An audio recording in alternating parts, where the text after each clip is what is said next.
ನಮಸ್ತೆ ವೀಕ್ಷಕರೇ, ಈಶಾನ್ಯ ವಾಸ್ತು ವಿಶೇಷ ಕಾರ್ಯಕ್ರಮಕ್ಕೆ ಸ್ವಾಗತ. ನಾನು ರಮ್ಯಾ. ಬದುಕಿನಲ್ಲಿ ಎಷ್ಟೇ ಶ್ರಮ ಪಟ್ಟರೂ ಕೆಲವು ಬಾರಿ ಅಂದ್ಕೊಂಡಂತಹ ಕೆಲಸಗಳು ಕೈಗೂಡುವುದಿಲ್ಲ. ಹಣೆ ಬರಹ ಬದಲಾಗಲ್ಲ ಅಂತ ನೊಂದ್ಕೊಳ್ಳುವವರೇ ಜಾಸ್ತಿ. ಆದರೆ ನಮ್ಮ ಪುರಾತನ ಶಾಸ್ತ್ರಗಳು ಹೇಳುವಂತೆ ಸರಿಯಾದ ಸಮಯದಲ್ಲಿ ಸರಿಯಾದ ರತ್ನವನ್ನ ಧರಿಸೋದು ಮತ್ತು ನಾವು ವಾಸಿಸುವ ಮನೆಯ ವಾಸ್ತುವನ್ನ ಸರಿಪಡಿಸಿಕೊಳ್ಳುವುದು ನಮ್ಮ ಅದೃಷ್ಟದ ಬಾಗಿಲನ್ನ ತೆರೆದುಕೊಳ್ಳಬಹುದು. ರತ್ನಗಳಿಗೂ ನಮ್ಮ ದೇಹದ ಶಕ್ತಿಗೂ ಇರುವಂತಹ ಅವಿನಾಭಾವ ಸಂಬಂಧವೇನು? ಯಾವ ರಾಶಿಯವರು ಯಾವ ಹರಳನ್ನ ಧರಿಸಿದ್ರೆ ಯಶಸ್ಸು ಸಿಗತ್ತೆ? ನಿಮ್ಮ ಮನೆಯ ವಾಸ್ತು ದೋಷ ನಿಮ್ಮ ಪ್ರಗತಿಗೆ ಅಡ್ಡಿಯಾಗ್ತಾ ಇದೆಯಾ? ಇಂತಹ 10 ಪ್ರಶ್ನೆಗಳಿಗೆ ಉತ್ತರವನ್ನು ನೀಡುವುದಕ್ಕೆ ಹಾಗೂ ನಿಮ್ಮ ಸಮಸ್ಯೆಗಳಿಗೆ ಪರಿಹಾರಗಳನ್ನ ಸೂಚಿಸುವುದಕ್ಕೆ ನಮ್ಮ ಜೊತೆಗಿದ್ದಾರೆ ಪಂಡಿತ್ ದಿನೇಶ್ ಗುರುಜಿ ಅವರು. ಬನ್ನಿ ಅವರನ್ನ ಕಾರ್ಯಕ್ರಮಕ್ಕೆ ಸ್ವಾಗತ ಮಾಡೋಣ. ನಮಸ್ತೆ ಗುರುಜಿ, ಕಾರ್ಯಕ್ರಮಕ್ಕೆ ಸ್ವಾಗತ. ಓಂ ಶ್ರೀ ಗುರುಭ್ಯೋ ನಮಃ. ಹರಿ ಓಂ. ಜ್ಞಾನಾನಂದಮಯಂ ದೇವಂ ನಿರ್ಮಲ ಸ್ಫಟಿಕಾಕೃತಿಂ ಆಧಾರಾಂ ಸರ್ವವಿದ್ಯಾನಾಂ ಹಯಗ್ರೀವ ಮುಪಾಸ್ಮಹೆ. ಓಂ ನಮೋ ಭಗವತೆ ವಾಸುದೇವಾಯ. ಓಂ ನಮೋ ನಾರಾಯಣಾಯ. ನಮಸ್ಕಾರ ಗುರುಜಿ. ನೋಡಿ, ಜನ್ಮ ರಾಶಿಯ ಪ್ರಕಾರ ರತ್ನಗಳನ್ನು ಧರಿಸೋದು ಎಷ್ಟು ಮುಖ್ಯವಾಗತ್ತೆ ಅಂತ ಮೊದಲು ಮನುಷ್ಯನಿಗೆ ರತ್ನಗಳು ಅಂತ ಅಂದರೆ ಏನು ಅನ್ನೋದು ಫಸ್ಟ್ ಅರ್ಥ ಮಾಡ್ಕೋಬೇಕು. ನಾವು ಯಾವ್ದಾದ್ರು ತರಕಾರಿ ತಿಂದರೆ ಅದರಲ್ಲಿ ಮಿನರಲ್ಸ್ ಇದೆ, ವೈಟಮಿನ್ಸ್ ಇದೆ ಅಂತ ಹೇಳ್ತಾರೆ. ಫಾರ್ ಎಕ್ಸಾಂಪಲ್, ಕೆಲವು ಆಹಾರದಲ್ಲಿ ವೈಟಮಿನ್ ಡಿ ಇದೆ ಅಂತಾರೆ, ಹಾಲಲ್ಲಿ ಕುಡಿದಾಗ, ಚೀಸಲ್ಲಿ. ಅದೇ ಪ್ರಕೃತಿಲಿ ನಾವು ನೋಡಬೇಕು ಅಂತಂದರೆ ಸೂರ್ಯನಿಂದ ನಮಗೆ ವೈಟಮಿನ್ ಡಿ ಸಿಗುತ್ತೆ. ಹಾಗೆ ನಮ್ಮ ಭೂಮಿಲಿರ್ತಕ್ಕಂಥ ಅನೇಕ ಖನಿಜಗಳು ಅಂತ ನಾವೇನು ಹೇಳ್ತೀವಿ, ಮಿನರಲ್ಸ್ ಅಂತ ಏನು ಹೇಳ್ತೀವಿ, ಆ ಮಿನರಲ್ಸ್ ಎಲ್ಲ, ಖನಿಜಗಳೆಲ್ಲ ಕಲ್ಲಲ್ಲಿ ಅಡಗಿದೆ. ಈಗ ಫಾರ್ ಎಕ್ಸಾಂಪಲ್, ನಾವು ಪ್ಲೇಟ್ಲೆಟ್ಸ್ ಕಮ್ಮಿ ಇದ್ದರೆ ರಕ್ತದಲ್ಲಿ, ಅಥವಾ ರಕ್ತದಲ್ಲಿ ಐರನ್ ಕಂಟೆಂಟ್ ಕಮ್ಮಿ ಇದೆ ಅಂತಂದಾಗ ಅವಾಗ ಸೊಪ್ಪು ತಿನ್ನಿ ಅಂತಾರೆ. ಅಂದರೆ ಸೊಪ್ಪಲ್ಲಿ ಆ ಐರನ್ ಕಂಟೆಂಟು ಸಣ್ಣ ಪ್ರಮಾಣ, ಬಹಳ ಅತಿ ಸಣ್ಣ ಪ್ರಮಾಣದಲ್ಲಿ ಇರುತ್ತೆ. ಹಾಗೆ ಪ್ರತಿಯೊಂದು ನಮ್ಮ ಋಷಿಮುನಿಗಳು ಕೊಟ್ಟಿರ್ತಕ್ಕಂಥ ಹರಳುಗಳಲ್ಲಿ ಕೆಲವು ವಿಶೇಷವಾಗಿರ್ತಕ್ಕಂಥ ಮಿನರಲ್ಸ್, ಖನಿಜಗಳಿರ್ತಕ್ಕಂಥದ್ದು. ಈ ಮಿನರಲ್ಸು ನಮ್ಮ ದೇಹಕ್ಕೆ ತಾಕಿದಾಗ ಆ ಒಂದು ಚರ್ಮದ ರಂಧ್ರದಿಂದ ಬಹಳ ಸಣ್ಣ ಪ್ರಮಾಣದಲ್ಲಿ ನಮಗೆ ಒಂದು ರೀತಿಯ ಟ್ರೀಟ್ಮೆಂಟ್ ಹೋಗುತ್ತೆ. ಹೇಗೆ ಸೂರ್ಯನ ಕಿರಣಗಳು ಚರ್ಮದ ಮೇಲೆ ಬಿದ್ದಾಗ ವೈಟಮಿನ್ ಡಿ ಉತ್ಪತ್ತಿಯಾಗುತ್ತೋ, ಪ್ರತಿಯೊಂದು ಹರಳಲ್ಲೂ ಅನೇಕ ವಿಧವಾಗಿರ್ತಕ್ಕಂಥ ವೈಟಮಿನ್ ಇ ಇರ್ಬೋದು, ಅಥವಾ ಪೊಟ್ಯಾಷಿಯಮ್ ಇರ್ಬೋದು, ಅಥವಾ ಕ್ಯಾಲ್ಶಿಯಂ ಇರ್ಬೋದು, ಅಥವಾ ಐರನ್ ಇರ್ಬೋದು, ಇದೆಲ್ಲವೂ ಕೂಡ ಹರಳುಗಳಲ್ಲಿ ಇರ್ತಕ್ಕಂಥದ್ದು. ಯಾವಾಗ ಬಿಸಿಲು ಆ ಹರಳು ಮೇಲೆ ಬೀಳುತ್ತೋ, ಹರಳು ಒಳಗಡೆ ಬರ್ತಕ್ಕಂಥ ಒಂದು ಶಾಖ ಆ ಪ್ರಾಪರ್ಟೀಸ್ ಭಾಳ ಮೈಲ್ಡ್ ಲೆವೆಲಲ್ಲಿ ಒಳಗೆ ತೊಗೊಂಡೋಗುತ್ತೆ. ಇದು ಆರೋಗ್ಯದ ವಿಚಾರ ಬಂತು. ಹಾಗೆ ಎಲ್ಲ ಗ್ರಹಗಳಿಗೂ ಕೂಡ ಒಂದು ಕಂಪನಾಂಕಗಳು ಇರ್ತಕ್ಕಂಥದ್ದು. ಕಂಪನಾಂಕ ಅಂತಂದರೆ ಫ್ರೀಕ್ವೆನ್ಸಿ ಅಂತ ನಾವು ಕರಿತೀವಿ. ಈ ಹರಳುಗಳು ನಾವು ಧರಿಸಿದಾಗ ನಮ್ಮ ಜಾತಕದಲ್ಲಿರ್ತಕ್ಕಂಥ ದೋಷ ಅಂತಂದರೆ ಅದು ನೆಗೆಟಿವ್ ಫ್ರೀಕ್ವೆನ್ಸಿ ಪಾಸಿಟಿವ್ ಮಾಡೋಕ್ಕೆ ಹರಳುಗಳನ್ನು ಧರಿಸಲೇಬೇಕು. ಸಾಕಷ್ಟು ಜನ ಇಲ್ಲಿ ಕಾಲ್ ಮಾಡ್ತಾರೆ, ಹರಳುಗಳನ್ನು ಸಜೆಸ್ಟ್ ಮಾಡ್ತೀನಿ, ತುಂಬ ಜನ ಮಿಸ್ ಮಾಡ್ಕೋತೀರ. ಯಾಕೆಂದರೆ ಅದರಲ್ಲೇ ನಿಮಗೆ ಅದೃಷ್ಟ ಇದೆ. ಅದಕ್ಕೆ ಹರಳುಗಳನ್ನು ಅದೃಷ್ಟದ ಹರಳುಗಳು ಅಂತ ಪ್ರಾಚೀನ ಕಾಲದಿಂದ ಹೇಳ್ತಾ ಬಂದಿದ್ದಾರೆ. ಸೊ ಹರಳುಗಳಲ್ಲಿ ಅದೃಷ್ಟ ನಮ್ಮ ಫ್ರೀಕ್ವೆನ್ಸಿ ಮೇಲೆ, ಅದರಲ್ಲಿರ್ತಕ್ಕಂಥ ಮಿನರಲ್ಸ್ ಮೇಲೆ, ನಮ್ಮ ದೇಹದಲ್ಲಿರ್ತಕ್ಕಂಥ ದೋಷ ಅಂತ ಹೇಳ್ತಾರೆ. ಆಯುರ್ವೇದದಲ್ಲಿ ದೋಷ ಅಂತಂದರೆ ತ್ರಿದೋಷ ಅಂತ ಕರೀತಾರೆ. ವಾತ, ಪಿತ್ತ, ಕಫ ಅಂತ ತ್ರಿದೋಷ. ದೇಹದಲ್ಲಿರ್ತಕ್ಕಂಥ ಪ್ರತಿಯೊಂದು ಕಾಯಿಲೆಯ ಮೂಲ ಈ 3 ದೋಷಗಳು. ಅಂದರೆ ಡಿಫಿಷಿಯನ್ಸಿ, ದೋಷ ಅಂತಂದರೆ ಡಿಫಿಷಿಯನ್ಸಿ ಅಂತ ಅರ್ಥ. ಸೊ ಡಿಫಿಷಿಯನ್ಸಿ ಜಾತಕದಲ್ಲಿ ಯಾವ ಗ್ರಹಕ್ಕಿದೆಯೋ ಆ ಡಿಫಿಷಿಯನ್ಸಿಗೆ ನಾವು ಟ್ರೀಟ್ಮೆಂಟ್ ಕೊಡೋದೇ ಜ್ಯೋತಿಷ್ಯದಲ್ಲಿ ಪರಿಹಾರ. ಕೆಲವು ಡಿಫಿಷಿಯನ್ಸಿ ನಾವು ಪರಿಹಾರ ಕೊಡೋಕ್ಕಾಗೋದೇ ಇಲ್ಲ. ಆವಾಗ ಜ್ಯೋತಿಷ್ಯದಲ್ಲಿ ಕೆಲವು ಪರಿಹಾರಗಳು ಇರಲ್ಲ ಅಂತ ಅದನ್ನು ಹೇಳ್ತಾ ಇದ್ದೀನಿ, ಇದನ್ನು ಹೇಳ್ತಾ ಇದ್ದೀನಿ. ಯಾಕೆಂದರೆ ನಮಗೆ ಜನಗಳು ಸ್ವಲ್ಪ ತಲೆಕೆಟ್ಟವ್ರ ಕ್ವಶನ್ಸು ನಮಗೆ ಜ್ಯೋತಿಷ್ಯ ಮೇಲೆ ಹೇಳ್ತಾರೆ. ಜ್ಯೋತಿಷ್ಯ ಗೊತ್ತಿದೆ, ಅವನ ಜೀವನ ಅವ್ನು ನೋಡ್ಕೊಂಡಿಲ್ಲ, ಅವನ ಜೀವನ ಅವ್ನಿಗೆ ಮುಂದುವರ್ಸ್ಕೊಂಡಿಲ್ಲ, ಅವನ ಬುದ್ಧಿ ಅವನಿಗೆ ಗೊತ್ತಿಲ್ಲ ಅಂತ. ಈಗ ನನಗೇನಾದ್ರು ಮುಂದೆ ಏನಾದ್ರು ಸಮಸ್ಯೆ ಆಗಂಗಿದ್ರೆ ಅದು ಹಾಗೇ ಆಗುತ್ತೆ. ಸುಮ್ಮನೆ ಅವ್ನ ಜ್ಯೋತಿಷ್ಯ ಅದು ಇದು ತರಲೆಗಳು ಕೆಲವು ಕಮೆಂಟ್ಗಳು ಆಗ್ತಾ ಇರ್ತಾರೆ. ಆ ರೀತಿ ಇಲ್ಲ. Fate of A person cannot be changed. ಜಾತಕದಲ್ಲಿ ನಾವು ಕೊಡ್ತಕ್ಕಂಥ ಪರಿಹಾರಗಳು ಕೆಲವು ಎಷ್ಟೋ ಮೆಡಿಕಲಲ್ಲಿ ಏನೋ ಬಂದಿರುತ್ತೆ, ಟ್ರೀಟ್ಮೆಂಟ್ ಕೊಡ್ತಾರೆ, ಆಮೇಲೆ ಪೇಷಂಟ್ ಡೈಡ್ ಅಂತಾರೆ. ಸೊ ಟ್ರೀಟ್ಮೆಂಟ್ ಸುಳ್ಳು ಅಂತಲ್ಲ, ಅದು ಟ್ರೈ ಮಾಡಿದೆ. ಬಟ್ ಆದರೆ ಜಾತಕದಲ್ಲಿ ಅಥವಾ ಅವನ ದೇಹದಲ್ಲಿ ಸಾವು ಅಂತ ಇದ್ದಾಗ ಸಾವು ಆಗೇ ಆಗುತ್ತೆ. ಜ್ಯೋತಿಷ್ಯನೂ ಅಷ್ಟೇ. It's an indication, not A result oriented subject. ಕರೆಗಳು ತಗೊಳ್ಳೋಣ. ಓಕೆ ಗುರುಜಿ, ಕಾಲರ್ಸ್ ರೆಡಿ ಇದ್ದಾರೆ, ಮಾತನಾಡಿಸೋಣ. ಹಲೋ ನಮಸ್ತೆ. ಹಲೋ ನಮಸ್ತೆ. ನಮಸ್ತೆ ಮೇಡಮ್. ನಮಸ್ತೆ, ಹೇಳಿ, ಯಾರು ಮಾತಾಡ್ತಾ ಇರೋದು? ನಾವು ಸವಿತಾ ಅಂತ. ಸವಿತಾ ಅವರೇ, ಎಲ್ಲಿಂದ ಕರೆ ಮಾಡ್ತಿದ್ದೀರಿ? ನಾವು ಚನ್ನಪಟ್ಟಣದಿಂದ, ಪಕ್ಕ ಹಳ್ಳಿ ರಾಮ. ಸರಿ, ಯಾರ ಬಗ್ಗೆ ತಿಳ್ಕೊಬೇಕಿತ್ತು? ನಾವು ನಮ್ಮ ಬಗ್ಗೆ, ಮಕ್ಕಳ ಬಗ್ಗೆ ಆರೋಗ್ಯ ಪ್ರಾಬ್ಲಮ್ ಇದೆ ಸ್ವಲ್ಪ. ಸರಿ ಸರಿ, ಹುಟ್ಟಿದ ದಿನಾಂಕ ಮತ್ತೆ ಸಮಯವನ್ನ ತಿಳಿಸಿ ನಿಮ್ದು. ನಮ್ಮ ಮಗನ ಬಗ್ಗೆ ತಿಳ್ಕೋಬೇಕು. ಮಗಂದು ಹುಟ್ಟಿದ ದಿನಾಂಕ. ಒಂದೇ ಒಂದು ನಿಮಿಷ ಮೇಡಮ್, ನೀವು ಇಷ್ಟು ಸ್ಲೋ ಆಗಿ ನಾವು ಮಾತಾಡಿದ್ರೆ ಇಲ್ಲಿ ಕಾರ್ಯಕ್ರಮ ನಮಗೆ ಲೇಟ್ ಆಗುತ್ತೆ. ನೀವು ಇಷ್ಟು ಸ್ಲೋ ಆಗಿ ಮಾತಾಡಿದ್ರೆ ದಯವಿಟ್ಟು ಫೋನ್ ಕಟ್ ಮಾಡಿ ಮುಂದಿನ ಕರೆಗೆ ಹೋಗ್ತೀವಿ. ತುಂಬ ಡಿಲೇ ಮಾಡ್ತಾ ಇದ್ದೀರಾ. ಯಾಕಂದರೆ ನಾವು ಎಷ್ಟೋ ಜನ ನಿಮಗೋಸ್ಕರನೇ ಕಾಯ್ತಾ ಇರ್ತಾರೆ. ಓಕೆ, ನಾನು ರೆಡಿಯಾಗಿ ಇಟ್ಕೊಂಡಿದ್ದೀನಿ. ನೀವು ಬೇಗ ಮಾತಾಡಿಲ್ಲ ಅಂದರೆ ಕರೆ ಕಟ್ ಆಗುತ್ತೆ. ಎಲ್ಲ ಇದ್ದೀನಿ, ಬೇಗ ಕೇಳಿ. ಹಾಂ ಸರಿ, ಆಯ್ತು, ಹೇಳ್ತೀವಿ. ಇನ್ನೂ ನಿಧಾನ. ನಮ್ಮ ಮಗ ಹುಟ್ಟಿರೋ ದಿನಾಂಕ ಅದನ್ನ ಬೇಗ ಹೇಳಿ. 2023. ಫಸ್ಟ್ ಡೇಟ್ ಹೇಳಿ, ಮಂತ್ ಹೇಳಿ, ಆಮೇಲೆ ಇಯರ್ ಹೇಳಿ. ಹಾಂ ಆಯ್ತು, 2023. ಅದೇ ಹೇಳಿದ್ರು. ಮತ್ತೆ 25. ದಯವಿಟ್ಟು ಕೆಲಸ ಮಾಡಿ ಮೇಡಮ್, ನೀವು ಸಮಾಧಾನವಾಗಿ ನಾಳೆ ಅಥವಾ ನಾಡಿದ್ದು ಮಾಡಿ, ಆಯ್ತಾ? ಧನ್ಯವಾದಗಳು ಕರೆ ಮಾಡಿದ್ದಕ್ಕಾಗಿ. ಮತ್ತೊಬ್ರು ಕಾಲರ್ ರೆಡಿ ನಮಗೆ ಇದ್ದಾರೆ, ಮಾತನಾಡಿ. ಬೇಗ ಹೇಳೋರು ಬೇಕು. ಹಲೋ ನಮಸ್ತೆ. ಹಲೋ ನಮಸ್ತೆ ಅಮ್ಮ, ತಮ್ಮ ಹೆಸರು? ನಮಸ್ತೆ ಮೇಡಮ್. ನನ್ನ ಹೆಸರು ನಮ್ಮ ತಮ್ಮನ ಬಗ್ಗೆ ಕೇಳ್ಬೇಕಿತ್ರಿ. ನಿಮ್ಮ ಹೆಸರು ಹೇಳಿಮ್ಮ. ಲತಾ ಅಂತ ಹೇಳ್ರಿ. ಎಲ್ಲಿಂದ ಕರೆ ಮಾಡ್ತಿದ್ದೀರಿ? ಜಮಖಂಡಿಯಿಂದ ರೀ. ಸರಿ, ನಿಮ್ಮ ತಮ್ಮನ ಬಗ್ಗೆ ಕೇಳಬೇಕು ಅಂತಂದ್ರಲ್ಲ, ಅವರ ಹುಟ್ಟಿದ ದಿನಾಂಕ ಮತ್ತೆ ಸಮಯವನ್ನ ತಿಳಿಸಿ. ಡೇಟ್ ಆಫ್ ಬರ್ತ್ ಗೊತ್ತೈತ್ರಿ, ಟೈಮಿಂಗ್ ಗೊತ್ತಿಲ್ಲ. ನಾನು ಇದಕ್ಕೆ ಹೋಗ್ತೀನ್ರಿ, ಸಂಖ್ಯಾಶಾಸ್ತ್ರಕ್ಕೆ ಹೋಗ್ತೀರಾ? ಸರಿಮಾ, 1ರಿಂದ 249 ಒಳಗಡೆ ನಂಬರ್ ಹೇಳಿ. 26 ರೀ. ಸರಿ, ಗುರೂಜಿ ಇದ್ದಾರೆ, ಮಾತಾಡಿ. ನಮಸ್ಕಾರ, ಪ್ರಶ್ನೆ ಕೇಳಿ ಬೇಗ. ಹ್ಞೂನ್ರಿ, ಅವರು ಮೊದಲ ಸಿವಿಲ್ ಇಂಜಿನಿಯರ್ ರೀ. ನೀವು ಅಲ್ಲಿ ಗೌರ್ಮೆಂಟ್ ಆಗೋದಿಲ್ಲ ಅಂತ ಹೇಳಿದ್ರಿ, ಆಗಿಲ್ರಿ ಅದು. ಈಗ ಇದನ್ ಮಾಡ್ಬೇಕಂತಾರ್ರಿ. ಅವ್ ಯಾವ ಇದು ಅಪಾರ ಸಿಗುವಲ್ಲು ರೀ ಅವ್ರಿಗೆ. ಕಾಂಟ್ರಾಕ್ಟರ್ ಆಗಕ್ಕೆ ಹೇಳಿ. ಬುಧನೆಲೆ ಕಾಂಬಿನೇಷನಲ್ಲಿ, ನಮ್ಮ ಪ್ರಶ್ನಾಶಾಸ್ತ್ರದ ಬರ್ತಕ್ಕಂಥ ಒಂದು ಕಾಂಬಿನೇಷನಲ್ಲಿ 4ನೇ ಮನೆ ಬಂದಿರತಕ್ಕಂಥದ್ದು ಬುಧನಲ್ಲಿ. 10, 2, 4 ಬಂದಾಗ 10 ಅಂದರೆ ಅಧಿಕಾರ, 4 ಅಂದರೆ ಕಾಂಟ್ರಾಕ್ಟ್ ಸಿಗುತ್ತೆ. ಕಾಂಟ್ರಾಕ್ಟ್ ಫೀಲ್ಡಲ್ಲೇ ಮಾಡೋಕ್ಕೆ ಹೇಳಿ. ಬಲಗೈ ಕಿರುಬೆರಳಿಗೆ ಒಂದು ಎಮರಾಲ್ಡ್ ಧರಿಸೋಕ್ಕೆ ಹೇಳಿ. ಎಮರಾಲ್ಡಲ್ಲಿ ಸಕ್ಸಸ್ಫುಲ್ ಆಗಿರ್ತಕ್ಕಂಥದ್ದು. ಹಾಗೆ ಇಲ್ಲಿ ಒಂದು ರುದ್ರಾಕ್ಷಿ ಸಜೆಸ್ಟ್ ಮಾಡ್ತೀನಿ. ಈ ರುದ್ರಾಕ್ಷಿ ಕಾಂಬಿನೇಷನಲ್ಲಿ 2 ಬಂದಿರತಕ್ಕಂಥ ಗ್ರಹ ಯಾವುದು ಅಂತಂದರೆ, ಸ್ವಲ್ಪ ಡಿಸ್ಪ್ಲೇ ಮಾಡಿ, ದಯವಿಟ್ಟು ಡಿಸ್ಪ್ಲೇ ಮಾಡಿ. 2ನೇ ಮನೆ ಬಂದಿರತಕ್ಕಂಥದ್ದು ಏನು ಅಂತಂದರೆ ಗುರು. 5 ಮುಖದ ರುದ್ರಾಕ್ಷಿ ಹಾಕಿ. ಹಾಗೆ ಅವರು ಏನಾದ್ರು ಇಂಪಾರ್ಟೆಂಟ್ ಡಾಕ್ಯುಮೆಂಟು ಏನಾದ್ರು ಇತ್ತು ಅಂದರೆ ಉತ್ತರದಲ್ಲಿ, ಈ ಒಂದು ಪ್ರಾಜೆಕ್ಟ್ ಸ್ಟಾರ್ಟ್ ಮಾಡಬೇಕು ಅಂದಾಗ ಉತ್ತರದಲ್ಲಿ ಇಟ್ಬಿಟ್ಟು ಸ್ಟಾರ್ಟ್ ಮಾಡಿ, ಡೆಫಿನೆಟ್ಲಿ ವರ್ಕ್ ಆಗುತ್ತೆ. ಒಳ್ಳೆಯದಾಗಲಿ. ಧನ್ಯವಾದಗಳು ಕರೆ ಮಾಡಿದ್ದಕ್ಕಾಗಿ. ಮತ್ತೊಬ್ರು ಕಾಲರ್ ಇದ್ದಾರೆ. ಹಲೋ ನಮಸ್ತೆ. ನಮಸ್ಕಾರ. ನಮಸ್ತೆ ಸರ್, ತಮ್ಮ ಹೆಸರು?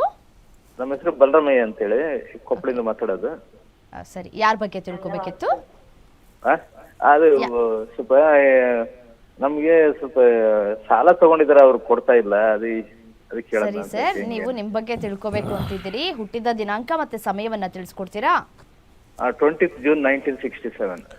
ಈಗ ಸಾಲ ತೊಗೊಂಡಿರೋದು ಗೊತ್ತಿಲ್ಲ, ಅವ್ರ ಜಾತಕದಲ್ಲಿ ನೋಡೋಕ್ಕಾಗಲ್ಲ. ನಾವು ಪ್ರಶ್ನಾಶಾಸ್ತ್ರದಲ್ಲೇ ಹೋಗ್ಬೇಕು. ಸರಿ, ಪ್ರಶ್ನಾಶಾಸ್ತ್ರಕ್ಕೆ ಹೋಗೋಣ ಸರ್. ಯಾಕೆಂದ್ರೆ 1ರಿಂದ ಜಾತಕದಲ್ಲಿ 249 ಒಳಗಡೆ ನಂಬರ್ ಹೇಳಿ. ನಂಬರ್ 7. 7. ಸರಿ, ಗುರೂಜಿ ಇದ್ದಾರೆ, ಮಾತಾಡಿ. ನಮಸ್ಕಾರ ಗುರುಜಿ. ಜ್ಯೋತಿಷ್ಯ ಶಾಸ್ತ್ರನ ಮೂಲೆ ಗುಂಪು ಮಾಡಿದಿರಿ ನೀವೆಲ್ಲ. ಕೊಡಬೇಕಾದ್ರೆ ಶಾಸ್ತ್ರ ಕೇಳಲಿಲ್ಲ. ಓಕೆ, ಈಗ ಬರಬೇಕಾದ್ರೆ ಶಾಸ್ತ್ರ ಕೇಳ್ತೀರಿ, ಹೆಂಗೆ ಬಂದ್ಬಿಡುತ್ತೆ? ನಿಮ್ಮ ತಲೆಯಲ್ಲಿ, ನಿಮ್ಮ ಜಾತಕದಲ್ಲಿ ಕಳ್ಕೊಳ್ಳೋದು ಹಾಳು ಮಾಡ್ಕೊಳ್ಳೋದು ಇದ್ದರೆ ಕೊಟ್ಟಾದ ಮೇಲೆ ಕೇಳಿದ್ರೆ ಏನು ಮಾಡೋಣ? ಆ ರೀತಿ ಪರಿಹಾರ ಇದ್ದಿದ್ರೆ ಇವತ್ತು ಬ್ಯಾಂಕಲ್ಲೆಲ್ಲ ಜ್ಯೋತಿಷರು ಕೂತಿರೋರು. ಹೌದು ಸರ್. ಕರೆಕ್ಟ್ ಅಲ್ವಾ ಸರ್? ಹಾಂ. ಬ್ಯಾಂಕಲ್ಲಿ ಜ್ಯೋತಿಷರು ಕೂತಿರೋರು. ಮೂಢನಂಬಿಕೆ ಬೇಡ ಜ್ಯೋತಿಷದಲ್ಲಿ, ನಂಬಿಕೆ ಇಂಪಾರ್ಟೆಂಟ್, ಮೂಢನಂಬಿಕೆ ಬೇಡ. ಇಲ್ಲಿ ಕೊಟ್ಟಿರ್ತಕ್ಕಂಥ ಕಾಂಬಿನೇಷನ್ಸಲ್ಲಿ ಅವ್ರು ಕೊಡ್ತಾರಾ ಅಂತಕ್ಕಂಥ ಒಂದು ಪರಿಸ್ಥಿತಿನ ನೋಡ್ಬೋದು ಹೊರತು ಅವ್ರು ಕೊಡ್ತಾರೆ ಅಂತ ಹೇಳೋಕ್ಕಲ್ಲ. ಕೆಲವ್ರ ಹತ್ರ ದುಡ್ಡಿರುತ್ತೆ ಸರ್, ಹಾಂ. ಸಾಲ ತೊಗೊಂಡಿರ್ತಾರೆ, ಕೊಡೋ ಮನಸ್ಸಿರಲ್ಲ, ಇವ್ನಿಗೇನು ಕೊಡೋದು ಬಿಡು. ಹಾಂ. ತುಂಬ ಜನ ಇದ್ದಾರೆ ಇವತ್ತು. ಯಾರ್ಯಾರು ಸಾಲ ಮಾಡ್ಕೊಂಡಿದ್ದಾರೆ, ಹಾಂ. ತಿನ್ನಕ್ಕೆ ಗತಿ ಇಲ್ಲ ಅಂದಾಗ ಅವ್ರು ಕೊಡೋಕ್ಕಾಗಲ್ಲ ಅಂತ ಹೇಳ್ಬೋದು. ಎಲ್ಲನೂ ಇರುತ್ತೆ. ಬಂದಿರೋ ದುಡ್ಡನ್ನೆಲ್ಲ ಹೆಂಡ್ತಿಗೋ ಇನ್ನೊಬ್ಬನಿಗೋ ಹಾಕಿ ಚಿಪ್ ಕೊಟ್ಟಿರ್ತಾರೆ. ಇಲ್ಲಿ ಬಂದಿರತಕ್ಕಂಥ ಸಾಲ ತೀರಿಸ್ತಕ್ಕಂಥ ಒಂದು ವಿಚಾರವನ್ನು ನೋಡಿದಾಗ, ನೀವು ಸಾಲ ಕೊಟ್ಟಿದ್ದೀರಿ ಅಂತಂದರೆ 6ನೇ ಮನೆ ನೋಡ್ತೀವಿ. 6ನೇ ಮನೆ 3ನೇ ಮನೆ ಬಂದಾಗ ನೀವು ಇನ್ಸ್ಟಾಲ್ಮೆಂಟಲ್ಲಿ ತೊಗೋಬೇಕು ಅಂತ ಬರುತ್ತೆ. 3ನೇ ಮನೆ ಯಾವಾಗಲೂ ಕೂಡ ಇನ್ಸ್ಟಾಲ್ಮೆಂಟ್ ಅಂತ ಇರುತ್ತೆ. ನೀವು ಎಷ್ಟು ಕೊಟ್ಟಿದ್ದೀರೋ, 10,000 ಕೊಟ್ಟಿದ್ದೀರೋ, 10 ಲಕ್ಷ ಕೊಟ್ಟಿದ್ದೀರೋ, ದಿನ ಪಿಗ್ಮಿ ಕಲೆಕ್ಷನ್ ಮಾಡಿದ್ರೆ ಮಾತ್ರ ತೀರುತ್ತೆ. ಒಂದೇ ಸಲ ಇವತ್ತು ಕೊಡು, ಅವತ್ತು ಕೊಡ್ತೀನಿ, ಇಷ್ಟು ಕೊಡ್ತೀನಿ, ಅಷ್ಟು ಕೊಡ್ತೀನಿ, ನಿಮ್ಮ ಜಾತಕದಲ್ಲಿ ಬರೋದು ಹೇಗೆ ಅಂತ ಇಲ್ಲಿ ತೋರಿಸಿದೆ. ನೀವು ಫಸ್ಟೇ ಕೊಟ್ಟಾಗ ಇವರು ಕಷ್ಟ ಮಾಡ್ತಾರೆ, ಕೊಡೋದು ಕಷ್ಟ ಅಂದಾಗ 7,000 ರೂಪಾಯಿ ನಾವು ಜ್ಯೋತಿಷ್ಯ ಹೇಳ್ಕೊಡ್ತೀವಿ. ಕೊಟ್ಟಾಗ ಅಲ್ಲೇ ಹಾಕ್ತೀವಿ, ಈ ವ್ಯಕ್ತಿ ವಾಪಸ್ ಕೊಡ್ತಾನೋ ಇಲ್ವ ಅಂತ 7ನೇ ಕಸ್ಪ್ ನೋಡ್ಬಿಟ್ಟು ಹೇಳ್ಬೋದು ಈ ವ್ಯಕ್ತಿ ವಾಪಸ್ ರಿಟರ್ನ್ ಮಾಡ್ತಾನ ಅಂತ. ಜ್ಯೋತಿಷ್ಯ ಅಂದರೆ ಇಂಡಿಕೇಷನ್ನು, ಪರಿಹಾರ ಅಲ್ಲ. ಪಬ್ಲಿಕ್ ಯಾರ್ಯಾರು ನಮ್ಮ ವಾಹಿನಿ ನೋಡ್ತಾ ಇರ್ತೀರಾ ಗ್ಯಾರಂಟಿ ನ್ಯೂಸು, ಒಂದು ತಿಳ್ಕೊಳ್ಳಿ, ಜ್ಯೋತಿಷ್ಯ ಅಂದರೆ ಪರಿಹಾರ ಅಲ್ಲ. ಮೊದಲು ಏನಾಗಬಹುದು ಅಂತ ತಿಳ್ಕೊಳ್ಬೇಕು. ಅದಾದ ನಂತರ ಪರಿಹಾರ ಆಗುತ್ತೋ ಇಲ್ವೋ ಅಂತ ತಿಳ್ಕೊಬೇಕು, ಆಮೇಲೆ ಅದು ಮುಂದಕ್ಕೆ ಹೋಗ್ತಕ್ಕಂಥದ್ದು. ಇದನ್ನು ಯಾರ್ಯಾರು ನಮ್ಮ ಹಿಂದೂ ಶಾಸ್ತ್ರದಲ್ಲಿ, ಹಿಂದೂ ಧರ್ಮದಲ್ಲಿ ನಂಬಿಕೆ ಇರೋರು ಈ ರೀತಿ ಜ್ಯೋತಿಷ್ಯನ ಅರ್ಥ ಮಾಡಿಕೊಂಡ್ರೆ ಖಂಡಿತ ಜ್ಯೋತಿಷ್ಯ ಉದ್ಧಾರ ಆಗುತ್ತೆ. ಇಲ್ಲ ಅಂದರೆ ಈ ಕಮೆಂಟ್ ಸೆಕ್ಷನಲ್ಲಿ ಬೈತಾ ಕೂತಿರ್ತಾರಲ್ಲ ಜ್ಯೋತಿಷ್ಯ ಹಂಗೆ ಹಿಂಗೆ, ಅದನ್ನು ನಾವು ಕೇಳಬೇಕಾಗತ್ತೆ. ಯಾಕಂದರೆ ಅವ್ರಿಗೂ ಬುದ್ಧಿ ಇಲ್ಲ, ನಮಗೆ ಹೆಂಗೆ ಹೇಳಬೇಕು ಅನ್ನೋದು ನಮಗೂ ಬುದ್ಧಿ ಇಲ್ಲ ಅಂತ ಅನಿಸುತ್ತೆ. ಓಕೆ, ಧನ್ಯವಾದಗಳು ಕರೆ ಮಾಡಿದ್ದಕ್ಕಾಗಿ. ವೀಕ್ಷಕರೇ, ನಕ್ಷತ್ರ ನಾಡಿ ತರಗತಿಗಳು ಏಪ್ರಿಲ್ 20ನೇ ತಾರೀಕಿನಿಂದ ಆರಂಭಗಳಾಗ್ತಾ ಇದೆ. ಸೊ ನೀವು ಸ್ಕ್ರೀನ್ ಮೇಲೆ ಡಿಸ್ಪ್ಲೇ ಆಗ್ತಾ ಇರುವಂತಹ ನಂಬರ್ಗೆ ನೇರವಾಗಿ ಕರೆ ಮಾಡಿ ಅಪಾಯಿಂಟ್ಮೆಂಟನ್ನು ಬುಕ್ ಮಾಡ್ಕೊಳ್ಬಹುದು. ಜ್ಯೋತಿಷ್ಯವನ್ನು ನೀವು ಇಲ್ಲಿ ಕಲ್ತ್ಕೊಳ್ಬಹುದು ಅಂತ ಹೇಳ್ತಾ, ಅದೇ ರೀತಿಯಾಗಿ ವಾಸ್ತುವಿಗೆ ಸಂಬಂಧಪಟ್ಟಂತೆ ನಾವು ಮಾತನಾಡ್ತಾ ಹೋಗೋದಾದರೆ ನೋಡಿ, ಮನೆಯನ್ನು ಕಟ್ಟುವುದಕ್ಕೆ ಮುನ್ನವೇ ಈ ಫೌಂಡೇಶನ್ ಕಿಟ್ ಅಂತ ಸಿಗುತ್ತೆ. ಆ ಒಂದು ಫೌಂಡೇಶನ್ ಕಿಟ್ಟನ್ನು ತೆಗೆದುಕೊಂಡು ನೀವು ಮನೆಯನ್ನು ಆರಂಭ ಮಾಡೋದಕ್ಕೂ ಮುನ್ನವೇ ತೆಗೆದುಕೊಂಡ್ರೆ ನಿಮಗೆ ಉಪಯೋಗ ಆಗುತ್ತೆ. ಕೆಲವೊಂದು ನೆಗೆಟಿವ್ಸ್ ಏನು ನಮ್ಮನ್ನು ಸೆಳೀತಾ ಇರುತ್ತೋ ಅದು ಕಮ್ಮಿ ಆಗುತ್ತೆ. ಮತ್ತು ಈಗಾಗಲೇ ಮನೆ ಕಟ್ಬಿಟ್ಟಿದ್ದೀವಿ, ಏನು ಮಾಡೋದು ಅನ್ನುವಂತಹ ಪ್ರಶ್ನೆ ಇರಬಹುದು. ಅದಕ್ಕೂ ಕೂಡ ಇಂಟರ್ನಲ್ ಕಿಟ್ ಅಂತ ಸಿಗುತ್ತೆ, ಅದನ್ನು ನೀವು ಬಳಕೆ ಮಾಡ್ಕೊಳ್ಬಹುದು. ಸ್ಕ್ರೀನ್ ಮೇಲೆ ಡಿಸ್ಪ್ಲೇ ಆಗ್ತಾ ಇರುವಂತಹ ನಂಬರ್ಗೆ ಕರೆ ಮಾಡಿದರೆ ಇದೆರಡೂ ಕಿಟ್ಗಳು ನಿಮಗೆ ಸಿಗುತ್ತೆ ಅಂತ ಹೇಳ್ತಾ ಈಗ ಒಂದು ವಿರಾಮ.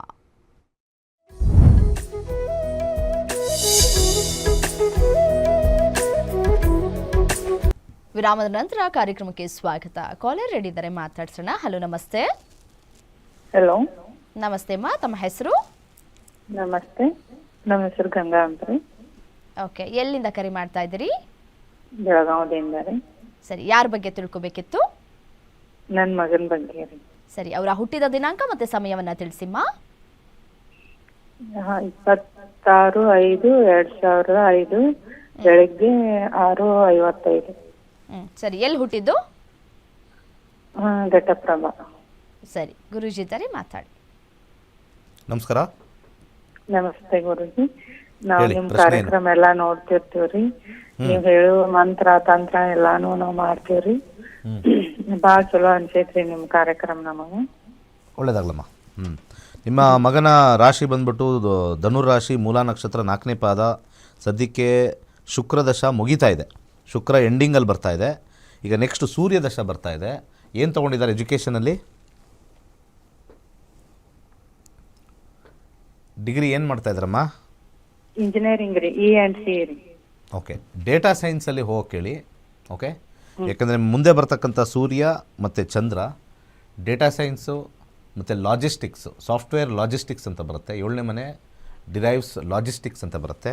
ಆ ಲಾಜಿಸ್ಟಿಕ್ಸು ಡೆಫಿನೆಟ್ಲಿ ಹೆಲ್ಪ್ ಆಗುತ್ತೆ. ಸೊ ಸ್ವಲ್ಪ ಡಿಸ್ಪ್ಲೇ ಬ್ಲರ್ ಇದೆ, ಯಾಕೆ ಅಂತ ಗೊತ್ತಿಲ್ಲ. ಓಕೆ, ಸೊ ಲಾಜಿಸ್ಟಿಕ್ಸಲ್ಲಿ ಹೋದರೆ ಡೆಫಿನೆಟ್ಲಿ ಸಕ್ಸಸ್ ಆಗುತ್ತೆ. 7-3 ಕಾಂಬಿನೇಷನ್ ಬಂದಿರತಕ್ಕಂಥದ್ದು. ಬಲಗೈ ಉಂಗುರದ ಬೆರಳಿಗೆ ಒಂದು ಪರ್ಲ್ ಮುತ್ತನ್ನು ಧರಿಸೋಕ್ಕೆ ಸಜೆಸ್ಟ್ ಮಾಡ್ತೀನಿ. ಮತ್ತು 2 ಮುಖದ ರುದ್ರಾಕ್ಷಿ ಹಾಕ್ಕೊಳ್ಳಿ, ಅದ್ಭುತವಾಗಿರ್ತಕ್ಕಂಥ ಜೀವನ ಮಾಡ್ತಾರೆ. ನೆಕ್ಸ್ಟ್, ಯಾಕಂದರೆ ಇದಾದ ನಂತರ ನೆಕ್ಸ್ಟ್ ಬರ್ತಕ್ಕಂಥ ಸೂರ್ಯ 6 ವರ್ಷ ಇವರಿಗೆ ವಿಶೇಷವಾಗಿ ಹೆಲ್ಪ್ ಆಗುತ್ತೆ. ಅದಾದಮೇಲೆ ಚಂದ್ರನೂ ಕನೆಕ್ಟ್ ಆಗುತ್ತೆ. ಕನೆಕ್ಟಿಂಗ್ ಪ್ಲ್ಯಾನೆಟ್ಸ್ ಸ್ಟ್ರಾಂಗ್ ಆಗಿದೆ. ಒಳ್ಳೆಯದಾಗಲಿ. ಧನ್ಯವಾದಗಳು ಕರೆ ಮಾಡಿದ್ದಕ್ಕಾಗಿ. ಮತ್ತೊಬ್ರು ಕಾಲರ್ ರೆಡಿ ಇದ್ದಾರೆ. ಹಲೋ, ನಮಸ್ತೆ. ನಮಸ್ತೆ ಮೇಡಮ್. ನಮಸ್ತೆ, ತಮ್ಮ ಹೆಸರು? ಸುಮಾ ಅಂತ ಮೇಡಮ್. ಸುಮಾ ಅವರು ಎಲ್ಲಿಂದ ಕರೆ ಮಾಡ್ತಾ ಇದ್ದೀರಿ? ಬ್ಯಾಂಗ್ಳೂರಿಂದ ಮೇಡಮ್. ಸರಿ, ಯಾರ ಬಗ್ಗೆ ತಿಳ್ಕೊಬೇಕಿತ್ತು? ನಮ್ಮ ಬಗ್ಗೆನೇ ಕೇಳಬೇಕಾಯ್ತು ಮೇಡಮ್. ಸರಿ, ನಿಮ್ಮ ಹುಟ್ಟಿದ ದಿನಾಂಕ ಮತ್ತೆ ಸಮಯವನ್ನ ತಿಳಿಸಿ. 4/3/1970 ಓಕೆ. ಬೆಳಗ್ಗೆ 10:55. ಬೆಳಿಗ್ಗೆ 10:55. ಎಲ್ಲಿ ಹುಟ್ಟಿದ್ದು? ತುಮಕೂರು ಮೇಡಮ್. ಸರಿ, ಗುರೂಜಿ ಇದ್ದಾರೆ, ಮಾತಾಡಿ. ನಮಸ್ಕಾರಮ್ಮ. ನಮಸ್ಕಾರ ಸರ್. ಇದರ ಪ್ರಕಾರ ಮಕರ ರಾಶಿಲಿ ಹುಟ್ಟಿದ್ದೀರಾ. ಈಗ ಪ್ರಸ್ತುತ ದಶಾ ನಡೀತಾ ಇರ್ತಕ್ಕಂಥದ್ದು ಭಾಳ ಇಂಪಾರ್ಟೆಂಟು. ಗ್ರಹಗಳನ್ನ ಜಾತಕದಲ್ಲಿ ಕುಂಡಲಿಯಲ್ಲಿರ್ತಕ್ಕಂಥ ಗ್ರಹ ನೋಡ್ತಕ್ಕಂಥದ್ದು ಹೇಳ್ತಕ್ಕಂಥದ್ದು ಜ್ಯೋತಿಷ್ಯ ಅಲ್ಲವೇ ಅಲ್ಲ, ಅದು ಬಂಡಲ್ ಜ್ಯೋತಿಷ್ಯ ಅಂತ ಹೇಳ್ತೀನಿ. ಯಾವ ದಶಾ ನಡೀತಾ ಇದೆ ಅದರ ಮೇಲೆ ಮಾತ್ರ ಹೇಳಬೇಕು. ದಶಾ ಹಿಂದೆ ಬೀಳಿ. ಶನಿ ದಶ ಪ್ರಾರಂಭವಾಗಿದೆ. ನಿಮ್ಮ ಪ್ರಶ್ನೆ ಏನು ಅದರಲ್ಲಿ ನಾವು ಹುಡುಕ್ತೀವಿ.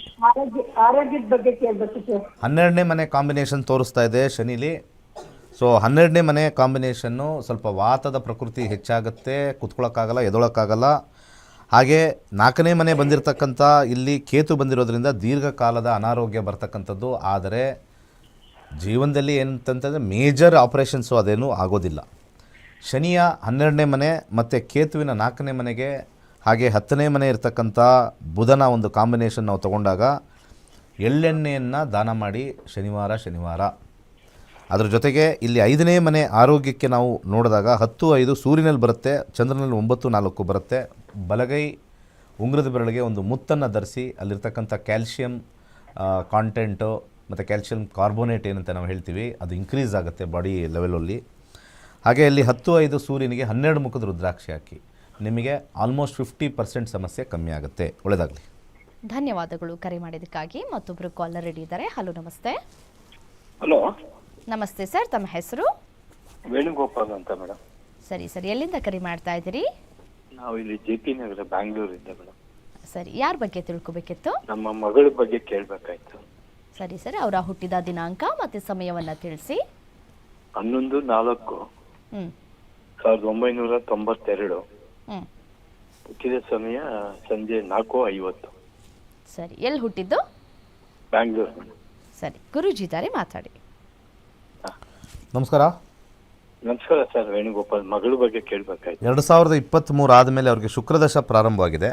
ಮದುವೆ ಆಗಿದೆಯಾ? ಆಗಿದೆ ಸರ್, ಮೂರುವರೆ ತಿಂಗಳಾಯ್ತು. ಜಸ್ಟ್ 3.5 ತಿಂಗಳ? ಹಾಂ. ಮದುವೆ ಡಿಲೇ ಅಂತ ತೋರಿಸ್ತು. ಈಗ ರೀಸೆಂಟಾಗಿ ಆಗಿದೆಯಾ? ಮದುವೆ ನವೆಂಬರಲ್ಲಿ ಆಯಿತು. ಓಕೆ. ಅದೇ ಸ್ವಲ್ಪ ದಾಂಪತ್ಯ ಜೀವನ ಅಷ್ಟೊಂದು ಇದಿಲ್ಲ, ಅದಕ್ಕೋಸ್ಕರ ಕೇಳೋಣ. ಯಾಕಂದರೆ ಫಸ್ಟ್ ಆಫ್ ಆಲ್ ಮದುವೆ ಆಯಿತಾ ಅಂತ ಕೇಳಿದ ರೀಸನ್ನೇ ಅದಕ್ಕೋಸ್ಕರ. ವಿವಾಹದಲ್ಲಿ ಈಗೋ ಕ್ಲಾಶಸ್ ಬರುತ್ತೆ. ಇವರ ಜಾತಕದಲ್ಲಿ ಈಗೋ ಕ್ಲಾಶಸ್ ಇರುತ್ತೆ.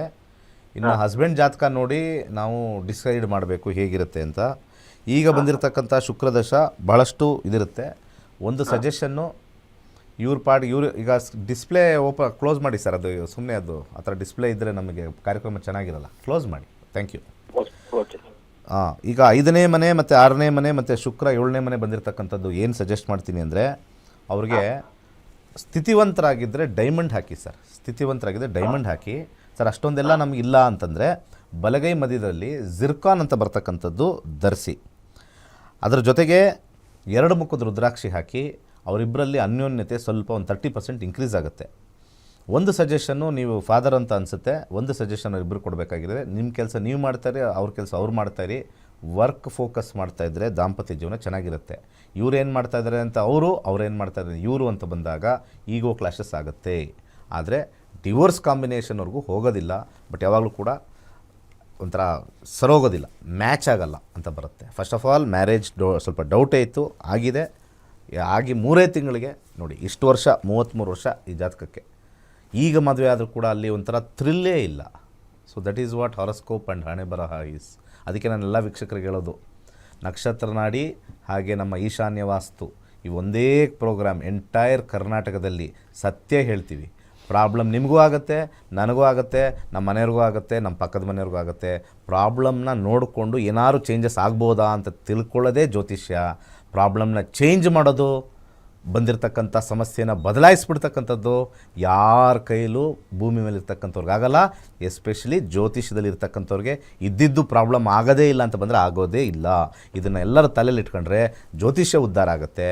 ಇಲ್ಲಾಂದರೆ ಅಲ್ಲಿ ಇಲ್ಲಿ ಯಾರೋ ಒಬ್ರು ಏನೋ ಒಂದು ಮಾಡಿರ್ತಾರೆ, ಅದನ್ನೇ ಎತ್ತಾಡ್ಕೊಂಡು ಎಲ್ಲ ಜ್ಯೋತಿಷ್ಯರಿಗೂ ಬೈಕೊಂಡು ಕೂತಿರ್ತೀವಿ ನಾವು ಅಷ್ಟೇ. ಧನ್ಯವಾದಗಳು ಕರೆ ಮಾಡಿದ್ದಕ್ಕಾಗಿ. ಗುರೂಜಿ, ನೀವು ಹೇಳ್ತಾ ಇದ್ರಿ ಈಗ ನೋಡಿ, ಒಂದಷ್ಟು ಹರಳುಗಳನ್ನು ಹಾಕೊಂಡ್ರೆ ನಮಗೆ ಸಮಸ್ಯೆಗಳು ಪರಿಹಾರ ಆಗತ್ತೆ ಅಂತ ಹೇಳಿ. ಬಟ್ ಕೆಲವರು ಹಾಕೊಂಡಿರ್ತಾರೆ, ನಾನು ಹಾಕೊಂಡಿದ್ದೀನಲ್ಲ ಯಾಕಾದ್ರೂ ಸಮಸ್ಯೆಗಳಾಗ್ತಾ ಇದೆ ಅಂತ ಹೇಳಿ ಒಂದಷ್ಟು ಗೊಂದಲಕ್ಕೆ ಒಳಗಾಗ್ತಾರೆ.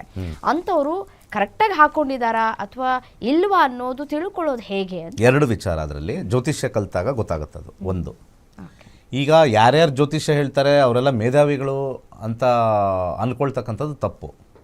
ಸರಿಯಾಗಿ ವಿದ್ಯಾಭ್ಯಾಸ ಮಾಡಿದಾರಾ, ಸರಿಯಾಗಿರ್ತಕ್ಕಂಥ ಒಂದು ಡೈರೆಕ್ಷನ್ ಕೊಡ್ತಾ ಇದ್ದಾರಾ, ಹಾಗೆ ಅವರು ಎಷ್ಟು ವಿಚಾರವನ್ನು ತಿಳ್ಕೊಂಡಿದ್ದಾರೆ, ಎಷ್ಟು ನಾಲೆಜಬಲ್ ಆಗಿದ್ದಾರೆ, ಎಷ್ಟು ಜ್ಞಾನಿಗಳಾಗಿದ್ದಾರೆ, ಯಾವ ರೀತಿಯಾಗಿರ್ತಕ್ಕಂಥ ವಿಚಾರವನ್ನು ನಮಗೆ ಹೇಳ್ತಾರೆ, ಇವೆಲ್ಲ ನೀವು ಅರ್ಥ ಮಾಡ್ಕೋಬೇಕೇ ಹೊರತು ನೀವು ಸಂಶೋಧನೆ ಮಾಡಬೇಕು. ಒಂದು ಟಿ ವಿ ತಗೊಳ್ಬೇಕಾದ್ರೆ 10 ಅಂಗಡಿಗೆ ಹೋಗ್ತಾರೆ, ಒಂದು ತರಕಾರಿ ತಗೊಳ್ಬೇಕಾದ್ರೆ ಮುಟ್ಟಿ ನೋಡ್ತಾರೆ. ಜ್ಯೋತಿಷ್ಯ ಶಾಸ್ತ್ರದಲ್ಲಿ ನೀವು ಸುಮ್ಮನೆ ಏನೋ ಅಲ್ಲಿ ಆಕಾರವನ್ನು ನೋಡಿಬಿಟ್ಟು ಹಾಗೆ ಹೀಗೆ ಅಂತ ಹೇಳಿಬಿಟ್ಟು ಓಡೋಗೋದಲ್ಲ, ಅದೆಲ್ಲ ಆಗೋದಿಲ್ಲ ಅದು. ಸೊ ಹಣೆ ಬರಹ ಏನಿದೆ ಅದನ್ನು ತಿಳ್ಕೊಬೇಕು ಅಂದರೆ ಜ್ಯೋತಿಷ್ಯ ಕಲ್ತ್ಕೊಳ್ಳಿ. ಕೆಲವು ಹರಳುಗಳು ವರ್ಕ್ ಆಗುತ್ತೆ ಅಂತಂದಾಗ ವರ್ಕ್ ಆಗೇ ಆಗುತ್ತೆ. ಕೆಲವು ಈ ಜಾತಕಕ್ಕೆ ಈ ಕಾಂಬಿನೇಷನ್ಸು ಸ್ವಲ್ಪ ವರ್ಕ್ ಆಗೋದು ಮೈಲ್ಡ್ ಆಗಿದೆ ಅಂದರೆ ಮೈಲ್ಡು, ವರ್ಕ್ ಆಗೋದೇ ಇಲ್ಲ ಅಂದಾಗ ನೀವು ನವರತ್ನಗಳು ತಲೆ ಮೇಲೆ ಇಟ್ಕೊಂಡ್ರೂ ವರ್ಕ್ ಆಗಲ್ಲ. ಇದು ನಿಜವಾದ ಸತ್ಯದ ದರ್ಶನ ಈಶಾನ್ಯ ವಾಸ್ತು. ಓಕೆ ಗುರುಜಿ, ವಾಸ್ತು ಮತ್ತು ರತ್ನಗಳು ಈ ಎಲ್ಲದರ ಬಗ್ಗೆ ಮಾಹಿತಿಯನ್ನು ತಿಳಿಸ್ಕೊಟ್ರಿ. ತಮಗೆ ಧನ್ಯವಾದ. ಸರ್ವೇ ಜನ ಸುಖಿನೋ ಭವಂತು. ವೀಕ್ಷಕರೇ, ನೀವು ಕೂಡ ಈಗಾಗಲೇ ಮನೆ ಕಟ್ಟಬೇಕು ಅಂತ ಪ್ಲ್ಯಾನ್ ಮಾಡಿಕೊಂಡಿದ್ರೆ ಈ ಫೌಂಡೇಶನ್ ಕಿಟ್ ಅಂತ ಸಿಗುತ್ತೆ. ಆ ಒಂದು ಫೌಂಡೇಶನ್ ಕಿಟ್ಟನ್ನು ತೆಗೆದುಕೊಂಡು ನೀವು ಮನೆ ಆರಂಭ ಮಾಡೋದಕ್ಕೂ ಮುನ್ನ, ಈ ಪಾಯ ಅಗಿಯೋದಕ್ಕೂ ಮುನ್ನ ನೀವು ಇದನ್ನು ತೆಗೆದುಕೊಂಡ್ರೆ ಅಗಿಯುವಂತಹ ಸಂದರ್ಭದಲ್ಲಿ ಇದನ್ನು ಉಪಯೋಗ ಮಾಡಿಕೊಳ್ಬಹುದು. ಅಲ್ಲಿ ಪಾಸಿಟಿವ್ ವೈಬ್ರೇಷನ್ ಅಲ್ಲಿ ನಿಮಗೆ ಸಿಗುತ್ತೆ, ಸಮಸ್ಯೆಗಳು ಪರಿಹಾರ ಆಗುತ್ತೆ. ಇದರ ಜೊತೆಗೆ ಮನೆ ಕಟ್ಟಿಬಿಟ್ಟಿದ್ದೀವಿ ಏನು ಮಾಡಬೇಕು ಅನ್ನುವಂತಹ ಗೊಂದಲದಲ್ಲಿ ಇದ್ದರೆ ಅವ್ರಿಗೂ ಕೂಡ ಇಂಟರ್ನಲ್ ಕಿಟ್ ಅಂತ ಸಿಗುತ್ತೆ. ಅವರು ಇದನ್ನು ಪರ್ಚೇಸ್ ಮಾಡಿ ಸಮಸ್ಯೆಗಳನ್ನು ಬಗೆಹರಿಸ್ಕೊಳ್ಬಹುದು ಅಂತ ಹೇಳ್ತಾ, ಅದೇ ರೀತಿಯಾಗಿ ನೋಡಿ, ಜ್ಯೋತಿಷ್ಯವನ್ನು ಕಲಿಬೇಕು ಅನ್ನುವಂತಹ ಆಸೆ ಇರುತ್ತೆ, ಎಲ್ಲಿ ಹೋಗಬೇಕು ಎಲ್ಲಿ ಬರಬೇಕು, ಈಗಾಗಲೇ ಲಕ್ಷ ಕಳ್ಕೊಂಡಿದ್ದೀವಿ ಅನ್ನುವಂತಹ ಗೊಂದಲದಲ್ಲಿ ಇದ್ದರೆ ಅವರೆಲ್ಲರೂ ಕೂಡ ನಕ್ಷತ್ರ ನಾಡಿ ತರಗತಿಗಳನ್ನು ಜಾಯಿನ್ ಆಗಬಹುದು. ಇದೇ ಏಪ್ರಿಲ್ 20ನೇ ತಾರೀಕಿನಂದು ನಕ್ಷತ್ರ ನಾಡಿ ತರಗತಿಗಳು ಆರಂಭ ಆಗ್ತಾ ಇದೆ. ಸ್ಕ್ರೀನ್ ಮೇಲೆ ಡಿಸ್ಪ್ಲೇ ಆಗ್ತಾ ಇರುವಂತಹ ನಂಬರ್ಗೆ ಕರೆ ಮಾಡಿ ನೀವು ಅವರಿಗೆ ರಿಜಿಸ್ಟ್ರೇಷನ್ ಮಾಡಿಕೊಂಡ್ರೆ ಕ್ಲಾಸಸ್ಗಳಲ್ಲಿ ಅವರು ಜಾಯಿನ್ ಮಾಡಿಸ್ಕೊಳ್ತಾರೆ ಅಂತ ಹೇಳ್ತಾ, ಇದಾಗಿತ್ತು ಈ ಹೊತ್ತಿನ ವಿಶೇಷ. ನೋಡ್ತಾ ಇರಿ ಗ್ಯಾರಂಟಿ ನ್ಯೂಸ್, ಸುದ್ದಿ ಖಚಿತ, ನ್ಯಾಯ ನಿಶ್ಚಿತ.